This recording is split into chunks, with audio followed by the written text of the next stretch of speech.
ನಮಸ್ಕಾರ ವೀಕ್ಷಕರೇ, ನಾನು doctor Narayan Mudgal, Ayurvedic sexologist, Ayurvedic consultant, ಬೆಂಗಳೂರಿನಲ್ಲಿ ಪ್ರಾಕ್ಟೀಸ್ ಮಾಡ್ತೇನೆ. ಇವತ್ತು ತುಂಬ ಇಂಪಾರ್ಟೆಂಟ್ ಮತ್ತು ತುಂಬ ಇಂಟ್ರೆಸ್ಟಿಂಗ್ ವಿಷಯ ಬಗ್ಗೆ ಮಾತಾಡ್ತೀನಿ. ಅಂದರೆ ಪೆನಿಸ್ ಸೈಜ್ ಎನ್ಹಾನ್ಸ್ಮೆಂಟ್ ಅಥವಾ ನಾವು ಪೆನಿಸ್ ಸೈಜ್ನ ಜಾಸ್ತಿ ಮಾಡಬಹುದಾ? ಯಾಕಂದರೆ ಇದರ ಮೇಲೆ ಮಾರ್ಕೆಟ್ನಲ್ಲಿ ಏನೇನೋ ಸೇಲ್ ಆಗ್ತಾ ಇದೆ. ಅದು ಕ್ರೀಮ್ ಇರ್ಬೋದು, ಅದು ಆಯಿಲ್ ಇರ್ಬೋದು, ಅದು ಇಂಜೆಕ್ಷನ್ಸ್ ಇರ್ಬೋದು, ಅದು ಪಿಲ್ಸ್ ಇರ್ಬೋದು, ಅದು ಸರ್ಜರಿನೇ ಇರ್ಬೋದು. ಬಟ್ ಸೈನ್ಸ್ ಏನು ಹೇಳುತ್ತೆ, ಇದರ ಡೇಟಾ ಏನು ಹೇಳುತ್ತೆ? ನಿಜವಾಗ್ಲೂ ಯಾರಾದರೂ ಅವ್ರ ಸೈಜ್ನ ಇಂಪ್ರೂವ್ ಮಾಡಬಹುದಾ? ಡೆಫಿನೆಟ್ಲಿ ಪ್ರತಿಯೊಂದು ಟಾಪಿಕ್ ಮೇಲೆ ಡೀಟೇಲ್ ಆಗಿ ಎಕ್ಸ್ಪ್ಲೇನ್ ಮಾಡ್ತೀನಿ. ವಿಡಿಯೋ ಸ್ವಲ್ಪ ಲಾಂಗ್ ಆಗ್ಬೋದು, ಬಟ್ ತುಂಬ ಇಂಟ್ರೆಸ್ಟಿಂಗ್ ಇದೆ. ಲಾಸ್ಟ್ವರೆಗೆ ನೋಡಿ. ಇನ್ ಕೇಸ್ ಇನ್ನವರೆಗೆ ತಾವು ನಮ್ಮ ಚಾನಲ್ನ ಸಬ್ಸ್ಕ್ರೈಬ್ ಮಾಡಿಲ್ಲ ಅಂದರೆ ದಯವಿಟ್ಟು ಸಬ್ಸ್ಕ್ರೈಬ್ ಮಾಡಿ. ಯಾಕಂದರೆ ಈ ಚಾನೆಲ್ ಮೇಲೆ ಅಥೆಂಟಿಕ್ ಸೈನ್ಸು, ಲಾಜಿಕ್ಕು, ಆಯುರ್ವೇದ ಶಾಸ್ತ್ರ ಏನು ಹೇಳುತ್ತೆ ಅದರ ಬಗ್ಗೆ ಡೀಟೇಲ್ ಆಗಿ ಹೇಳ್ತೀನಿ. ಸೊ ಈ ವಿಡಿಯೋ ತಮ್ಮ ಫ್ರೆಂಡ್ ಜೊತೆಗೆ ಶೇರ್ ಮಾಡಿ. ಯಾಕಂದರೆ ಪ್ರತಿ ಒಬ್ರಿಗೆ ಅನಿಸುತ್ತೆ ನನ್ನ ಪೆನಿಸ್ ಚಿಕ್ಕದಿದೆ ಅಂತ. ಪ್ರಪಂಚದಲ್ಲಿ 10,000 ಜನರಲ್ಲಿ ಬರೀ ಇಬ್ಬರಿಗೂ ಮೈಕ್ರೋ ಪೆನಿಸ್ ಇರುತ್ತೆ. ಮತ್ತೊಂದು ಸತಿ ಹೇಳ್ತೇನೆ, ಪ್ರಪಂಚದಲ್ಲಿ 10,000 ಜನರಲ್ಲಿ ಬರೀ ಇಬ್ಬರಿಗೆ ಮಾತ್ರ ಮೈಕ್ರೋ ಪೆನಿಸ್ ಇರುತ್ತೆ. ಬಟ್ ಪ್ರಪಂಚದಲ್ಲಿ ಎಷ್ಟು ಜನ ಪುರುಷರಿದ್ದಾರೆ, ಅದರಲ್ಲಿ 40% ಜನರಿಗೆ ಅನಿಸುತ್ತೆ ನನ್ನ ಪೆನಿಸ್ ಚಿಕ್ಕದಿದೆ ಅಂತ. ಮತ್ತೊಂದು ಸತಿ ಹೇಳ್ತೀನಿ, ಪ್ರಪಂಚದಲ್ಲಿ 40% ಜನರಿಗೆ ಅನಿಸುತ್ತೆ ನನ್ನ ಪೆನಿಸ್ ಚಿಕ್ಕದಾಗಿದೆ ಅಂತ. ಸೊ ಇದು ಡೀಟೇಲಾಗಿ ಹೇಳ್ತೀನಿ. So first and foremost certain techniques ಹೇಳ್ತೀನಿ. ಅದರದಿಂದ ಮಿನಿಮಲ್ ಸೈಜ್ ಎನ್ಹಾನ್ಸ್ಮೆಂಟ್ಗೆ ಹೆಲ್ಪ್ ಆಗುತ್ತೆ. ಫಸ್ಟ್ ಆ್ಯಂಡ್ ಫಾರ್ಮೋಸ್ಟ್, ಯಾರು ಸ್ವಲ್ಪ ಒಬೇಸ್ ಇದ್ದಾರೆ, ಹೊಟ್ಟೆ ಅರೌಂಡ್ ತುದಿ ಜಾಸ್ತಿ ಇದೆ, ಸ್ವಲ್ಪ ಫ್ಯಾಟ್ ಕಡಿಮೆ ಮಾಡ್ಕೊಳ್ಳಿ. ಯಾಕಂದರೆ ಪೆನಿಸ್ ನಾರ್ಮಲ್ಗಿಂತನೂ ಜಾಸ್ತಿ ಇದ್ದರೂ ಕೂಡ ಏನು ಅನಿಸುತ್ತೆ, ಅದು ಫ್ಯಾಟ್ ಒಳಗಡೆ ಕೂತಿದಿರುತ್ತೆ. ಫಾರ್ ಎಕ್ಸಾಂಪಲ್, ಇದು ಪೆನಿಸ್ ಇದೆ ಅಂತ ತಿಳ್ಕೊಳ್ಳಿ. ಇದು ನ್ಯಾಚುರಲ್ ಸೈಜ್. ಇವಾಗ ಏನಾಗಿರುತ್ತೆ, ಯಾರಿಗೆ ಫ್ಯಾಟ್ ಜಾಸ್ತಿ ಆಗಿದಿರುತ್ತೆ, ಇದರಲ್ಲಿ ಹಾಫ್ ಪೆನಿಸ್ ಹೊಟ್ಟೆ ಒಳಗಡೆನೇ ಇರುತ್ತೆ, ಫ್ಯಾಟ್ ಒಳಗಡೆನೆ, ತುದಿ ಒಳಗಡೆ ಇರುತ್ತೆ. ಅವಾಗ ಏನು ಅನಿಸುತ್ತೆ ಇವನಿಗೆ, ನನ್ನದು ಪೆನಿಸ್ ಚಿಕ್ಕದಿದೆ ಅಂತ. ನಾವು ಎಕ್ಸಾಮಿನ್ ಮಾಡಿಬಿಟ್ಟು ಯಾವಾಗ ಸ್ವಲ್ಪ ಫ್ಯಾಟ್ನ ಪುಷ್ ಮಾಡ್ತೀವಿ ಹಿಂಭಾಗ, ಆವಾಗ ಪೆನಿಸ್ ಇಷ್ಟು ಹೊರಗಡೆ ಕಾಣಿಸುತ್ತೆ. ಸೊ ಜಸ್ಟ್ ನೀವು ಹೊಟ್ಟೆ ಅರೌಂಡ್ ಫ್ಯಾಟ್ ಕಡಿಮೆ ಮಾಡಿದ್ರೇ ನಿಮ್ಮ ಒಳಗಡೆ ಏನು ಇದ್ದಿದ್ದಲ್ಲ ಪೆನಿಸ್, ಅದು ಹೊರಗಡೆ ಕಾಣಿಸೋಕೆ ಸ್ಟಾರ್ಟ್ ಆಗುತ್ತೆ. ಸೊ ಫಸ್ಟ್ ಆ್ಯಂಡ್ ಫಾರ್ಮೋಸ್ಟ್ ಏನು ಮಾಡಿ, ಹೊಟ್ಟೆ ಅರೌಂಡ್ ಫ್ಯಾಟ್ ಏನಿದೆಯಲ್ಲ ಅದು ಕಡಿಮೆ ಮಾಡಿ. ಎರಡನೇದು ಎಕ್ಸಸೈಸ್. ಈ ಎಕ್ಸಸೈಸ್ ಯಾಕೆ ಅಷ್ಟು ಇಂಪಾರ್ಟೆಂಟ್ ಕೊಡ್ತೀನಿ ಅಂದರೆ, ನೀವು ಎಷ್ಟು ಚೆನ್ನಾಗಿ ಎಕ್ಸಸೈಸ್ ಮಾಡ್ತೀರಾ ಅಷ್ಟು ಚೆನ್ನಾಗಿ ನಿಮ್ಮ ಬಾಡಿನಲ್ಲಿ ಬ್ಲಡ್ ಸರ್ಕ್ಯುಲೇಷನ್ ಚೆನ್ನಾಗಾಗುತ್ತೆ. ಎಷ್ಟು ಚೆನ್ನಾಗಿ ಬ್ಲಡ್ ಸರ್ಕ್ಯುಲೇಷನ್ ಆಗುತ್ತೆ ಅಷ್ಟೇ ಮಸಲ್ಸ್ಗೆ ನರಿಶ್ಮೆಂಟ್ ಚೆನ್ನಾಗಿ ಸಿಗುತ್ತೆ, ಆಕ್ಸಿಜನೇಷನ್ ಚೆನ್ನಾಗಿ ಸಿಗುತ್ತೆ. ಆಮೇಲೆ ಅದರಲ್ಲಿ ಟೆಸ್ಟೋಸ್ಟಿರಾನ್ ಜಾಸ್ತಿ ಆಗಿಬಿಡುತ್ತೆ ಬಾಡಿನಲ್ಲಿ. ಅದರಿಂದ ಈ ಪೆನಿಸ್ ಈಸ್ ನಥಿಂಗ್ ಬಟ್ ಇದು ಒಂದು ಬಲೂನ್ ಥರ. ಎಷ್ಟು ಫೋರ್ಸ್ದಿಂದ ನಿಮಗೆ ರಕ್ತ ಹೊರಗಡೆ ಬರ್ತಾ ಇದೆ ಅಷ್ಟು ಎನ್ಹಾನ್ಸ್ ಆಗ್ತಾ ಹೋಗುತ್ತೆ. So exercise is must. ನನ್ನ ಪರ್ಸ್ನಲ್ ಎಕ್ಸ್ಪೀರಿಯನ್ಸ್ ಪ್ರಕಾರ ಹೇಳ್ತೀನಿ, ಒಂದು 4-5 ಇಯರ್ಸ್ ಬಿಫೋರ್ ನಾನು ಆಲ್ಮೋಸ್ಟ್ ಒಂದು ಡೈಲಿ 3 hours ಎಕ್ಸಸೈಸ್ ಮಾಡ್ತಿದ್ದೆ. Daily 3 hours. First 1 hour running, ಆಮೇಲೆ 1 hour complete heavy weight lifting, ಆಮೇಲೆ ಸ್ವಿಮ್ಮಿಂಗ್.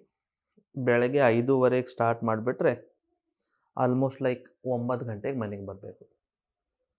ಆ ಲೆವೆಲ್ಗೆ ಎಕ್ಸ್ಟ್ರೀಮ್ ಎಕ್ಸಸೈಸ್. ವೈಫ್ ಡಿಲಿವರಿ ಆಗಿದ್ರು, ಮನೆಗೆ ಹೋಗಿದ್ರು ಅವ್ರ ತಾಯಿ ಕಡೆ. ಸೊ ಆವಾಗ ಒಂದು ಸ್ಪೇರ್ ಟೈಮ್ ಇತ್ತು, ಅವಾಗ ಫುಲ್ ಎಕ್ಸಸೈಸ್. ಸೊ ಆ ಟೈಮ್ನಲ್ಲಿ ಐ ಹ್ಯಾವ್ ಪರ್ಸ್ನಲಿ ಎಕ್ಸ್ಪೀರಿಯನ್ಸ್ ಏನಂದರೆ, ಕಂಟಿನ್ಯೂಸ್ ಒಂದು 7 to 8 months ಇದು ನಾನು ಮಾಡಿದ್ದೆ. ಐ ಹ್ಯಾವ್ ಫೆಲ್ಟ್ ಸೈಜ್ ತುಂಬ ಇಂಪ್ರೂವ್ ಆಗಿದೆ ಅಂತ.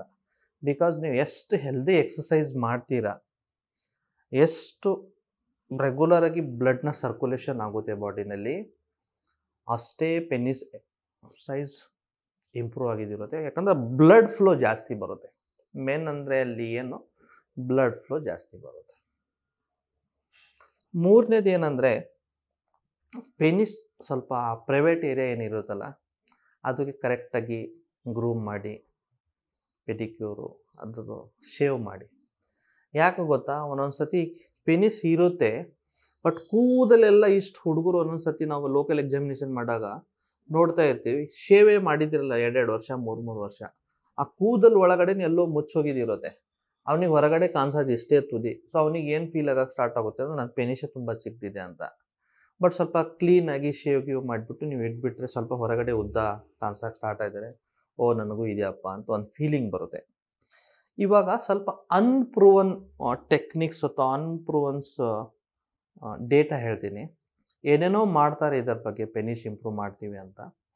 ಸೊ ಅದರಲ್ಲಿನೇ ಒಂದು ಎಕ್ಸಸೈಸ್ ಮಾಡ್ತಾರೆ, ಅದಕ್ಕೆ ಜೆಲ್ಕಿಂಗ್ ಟೆಕ್ನಿಕ್ ಅಂತಾರೆ.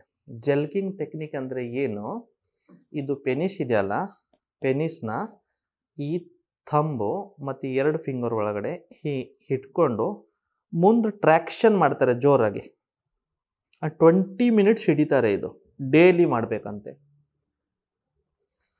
ಸೊ ಇದರಿಂದ ಬೆನಿಫಿಟ್ರ್ ಆಗಲ್ಲ, ಬಟ್ ಡೆಫಿನೆಟ್ಲಿ ಈ ಥರ ಜೋರಾಗಿ ನೀವು ಟ್ರ್ಯಾಕ್ಷನ್ ಮಾಡಿಬಿಟ್ರೆ ಅಲ್ಲಿ ಒಂದು ಸ್ಕಾರ್ ಆಗಿಬಿಟ್ಟು ಫೈಬ್ರೋಸಿಸ್ ಆಗಿಬಿಟ್ಟು ಅದು ಒಂದು ದೊಡ್ಡ ಸಮಸ್ಯೆನೇ ಆಗ್ಬೋದು. ಸೊ ಈ ಥರ ಏನೋ ನೀವು ಯಾರೋ ಹೇಳ್ತಿದ್ದಾರೆ ಅಂತ ಇವೆಲ್ಲ ಟೆಕ್ನಿಕ್ ಮಾಡೋಕ್ಕೆ ಹೋಗಬೇಡಿ. ಯಾಕಂದರೆ ಇದು ಎಲ್ಲ ಅನ್ಪ್ರೂವನ್ ಟೆಕ್ನಿಕ್ಸು, ಮತ್ತು ಏನೋ ಮಾಡೋಕ್ಕೆ ಹೋಗ್ಬಿಟ್ಟು ಏನೋ ಆಗಿರುತ್ತೆ. ಸೊ ತುಂಬ ಜನ ಹೇಳ್ತಾರೆ ಅಂದರೆ, ಏನು ಸರ್ ಯಾವುದರ ಒಂದು ಟ್ಯಾಬ್ಲೆಟ್ ಅಥವಾ ಪಿಲ್ಸ್ ಇದ್ದರೆ ಹೇಳಿ ಸರ್ ನಮಗೆ ಸೈಜ್ ಇಂಪ್ರೂವ್ ಮಾಡಬೇಕು ಅಂತ. ಯಾರಿಗೆ ಕೂದಲಿಲ್ಲ ಅವ್ರಿಗೆ ಕೇಳ್ತಾರೆ, ಸರ್ ಏನಾದರೂ ಟ್ಯಾಬ್ಲೆಟ್ಸ್ ಏನಾದರೂ ಇದೆ ಸರ್ ಸ್ವಲ್ಪ ಕೂದಲು ಬೆಳೆಯೋಕ್ಕೆ. ಸೊ ಯಾರಿಗೆ ಯಂಗೇಜ್ನಲ್ಲಿ ಹುಡುಗರಿಗೆ ಪಿಂಪಲ್ಸ್ ಇರುತ್ತೆ, ಯಾಕಂದರೆ ಹಾರ್ಮೋನಲ್ ಇಂಬ್ಯಾಲೆನ್ಸಿಂದ ಪಿಂಪಲ್ಸ್ ಬಂದಿದಿರುತ್ತೆ ಮುಖ ಮೇಲೆ, ಅವ್ರದ್ದು ಒಂದು ದೊಡ್ಡ ಸಮಸ್ಯೆ ಆ ಏಜ್ಗೆ ಪಿಂಪಲ್ಸ್ ಅಂದರೆ. ಸರ್ ಇದು ಪಿಂಪಲ್ಸ್ ಹೋಗೋಕ್ಕೆ ಏನಾದರೂ ಟ್ಯಾಬ್ಲೆಟ್ ಇದ್ರೆ ಹೇಳಿ ಸರ್, ಸಾಕಾಗ್ಬಿಟ್ಟಿದೆ, ಎಲ್ಲೋ ಒಂದು ಮದುವೆ ಸಮಾರಂಭ ಹೋಗಬೇಕು, ನಮ್ಮದು ಕಾಲೇಜ್ದು ಗ್ಯಾದರಿಂಗ್ ಇದೆ, ನಮ್ಮದು ಇವಾಗ ಡಿಗ್ರಿ ಕಂಪ್ಲೀಷನ್ ಆಗ್ತಾಯಿದೆ, ಅದಕ್ಕೆ ಒಂದು ಕನ್ವೊಕೇಶನ್ ಫಂಕ್ಷನ್ ಹೋಗಬೇಕು, ಇದು ಪಿಂಪಲ್ ಜಾಸ್ತಿ ಕಾಣಿಸ್ತಾ ಇದೆ ಸರ್, ಅಸಹ್ಯವಾಗ್ತಾ ಇದೆ, ನನ್ನದು ಡಾನ್ಸ್ ಫಂಕ್ಷನ್ ಇದೆ, ಈಗ ಡಾನ್ಸ್ನಲ್ಲಿ ಇದು ಎಲ್ಲ ಚೆನ್ನಾಗಿ ಕಾಣಿಸ್ತಾ ಇಲ್ಲ ಅಂತ. ಸೊ ಪ್ರಪಂಚದಲ್ಲಿ ಯಾವುದೋ ಶಾರ್ಟ್ಕಟ್ಸ್ ದೇವರು ಕೊಟ್ಟಿಲ್ಲ ಅಥವಾ ಸೈನ್ಸ್ ಇನ್ನೂ ಡೆವಲಪ್ ಮಾಡಿಲ್ಲ. ಯಾವುದೋ ಪಿಲ್ಸ್ ಇಲ್ಲ ಪ್ರಪಂಚದಲ್ಲಿ ನಾನು ಅದು ತಿಂದ್ಬಿಟ್ಟು ನನ್ನ ಪೆನಿಸ್ ಸೈಜ್ನ ಇಂಪ್ರೂವ್ ಮಾಡಬೇಕಂದ್ರೆ ಆ ಥರ ಏನಿಲ್ಲ, ಮಾಡೋಕ್ಕೂ ಆಗಲ್ಲ. ಸರ್ಟನ್ ಡ್ರಗ್ಸ್ ಲೈಕ್ ಎಲ್-ಸಿಟ್ರೋನಿಲ್ ಇರ್ಬೋದು, ನೈಟ್ರಿಕ್ ಆಕ್ಸೈಡ್ ಇರ್ಬೋದು, ಇದು ಏನು ಮಾಡುತ್ತೆ, ಪೆನಿಸ್ಗೆ ಬ್ಲಡ್ ಸರ್ಕ್ಯುಲೇಷನ್ ಇಂಪ್ರೂವ್ ಮಾಡಿಬಿಟ್ಟು ಲೆಂತ್ನ ಇಂಪ್ರೂವ್ ಮಾಡ್ಬೋದು. ಬಟ್ ಯಾವುದೋ ಕಾರಣಕ್ಕೆ ಇದು 100% ಪ್ರೂವನ್ ಇಲ್ಲ. It will just improve the circulation, nitric oxide ಇರಲಿ ಎಲ್-ಸಿಟ್ರೋನಿಲ್ ಇರಲಿ. ಇವಾಗ ಪ್ರಪಂಚದಲ್ಲಿ ನಾನು ಏನು ಹೇಳಿದೆ ಅಂದರೆ 40% ಜನರಿಗೆ ಅನಿಸುತ್ತೆ ನನ್ನ ಸೈಜ್ ಚಿಕ್ಕದಿದೆ ಅಂತ. ಬಟ್ ಆ್ಯಕ್ಚುಲಿ ಸೈಜ್ ಚಿಕ್ಕಿರೋದೇ ಪ್ರಪಂಚದಲ್ಲಿ 10,000 ಜನರಲ್ಲಿ ಇರ್ಬೋದು. ಅದನ್ನು ಇಷ್ಟು ಈ ಸೈನ್ಸ್ ಹೆಂಗಿದೆ ಅಂದರೆ, ಯಾವುದೋ ಒಂದು ಬ್ಲೂ ಫಿಲ್ಮ್ ನೋಡ್ತೀರಾ ಅಥವಾ ಯಾವುದೋ ಒಂದು ಈ ಥರ ಸೆಕ್ಸುವಲ್ ಕಂಟೆಂಟ್ ಇದ್ದಿದ್ದು ವಿಡಿಯೋ ನೋಡ್ತೀರಾ, ಅಲ್ಲೇ ಆ್ಯಕ್ಟರ್ ಇರ್ತಾನೆ ಅಥವಾ ಹುಡುಗಿ ನೋಡ್ತಾಳೆ, ಒಂದು ಆ್ಯಕ್ಟರ್ ಇರ್ತಾನಪ್ಪ, ಅವನು ಇಷ್ಟು ದೊಡ್ಡದಾಗಿದೆ, ನಿಂದಂದರೆ ಇಷ್ಟಿಷ್ಟೇ ಇದೆ ಅಂತ ಕಂಪೇರ್ ಮಾಡೋಕ್ಕೆ ಸ್ಟಾರ್ಟ್ ಮಾಡ್ತಾರೆ.